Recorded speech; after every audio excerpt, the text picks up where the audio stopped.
apapun yang terjadi dalam dirimu, kehidupanmu, biografi hidupmu, dan sesuatu yang Anda hadapi di permukaan bumi ini, masyaallah muslimin, kalau terjadi sesuatu yang tidak kita inginkan, kembalikan kepada ayat ini. Allahu ya'lamu wa antum la ta'lamun.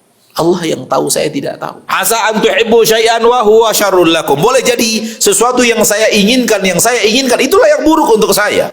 Wa asa an takrahu syai'an wa huwa syarrul lakum. Boleh jadi ada sesuatu yang buruk yang terjadi pada diri kalian, maka ternyata itu adalah kebaikan untuk kalian. Tidak sedikit dalam hidup kita yang singkat ini, kita bertemu beberapa orang yang mendapatkan hidayah dalam penjara. Ada kejadian dalam hidupnya, ada sesuatu yang terjadi dalam hidupnya, dan akhirnya diputuskan masuk penjara. Dan tak ada yang merasakan pedihnya hidup di penjara kecuali orang yang sudah di penjara. Kalau kita ini ngomongnya enak, masuk penjara, kita nggak pernah merasakan pedihnya dalam penjara. Saya sekali ngomong lah sama orang yang pernah masuk penjara. Gimana sih penjara itu?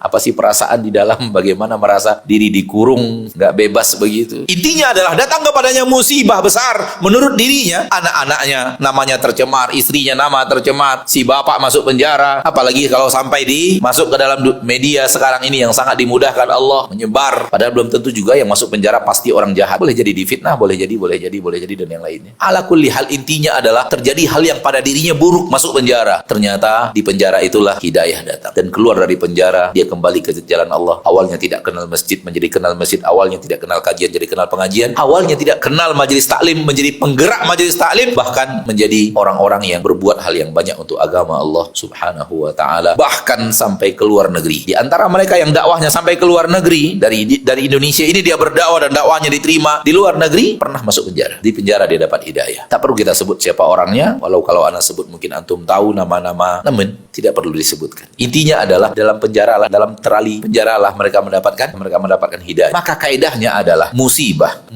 yang menimpamu, musibah dunia yang menimpamu, yang dengannya Allah berikan hidayah, itu adalah kebaikan. Musibah dunia yang menimpamu, yang dengannya hidayah menyapamu, itu adalah kebaikan. Dibanding Anda lanjutkan hidupmu yang tanpa hidayah datang dalam hidupmu. Jadi musibah dunia, kalau musibah dunia itu adalah batu loncatan dirimu untuk kenal Rabbmu, kenal Allah Tabaraka wa Ta'ala, dan kenal agama Allah Tabaraka wa Ta'ala, itu adalah kebaikan. Musibah itu sendiri adalah kebaikan. Bahkan apabila musibah itulah yang menjaga agamamu, menjaga hidayahmu, itu adalah kebaikan.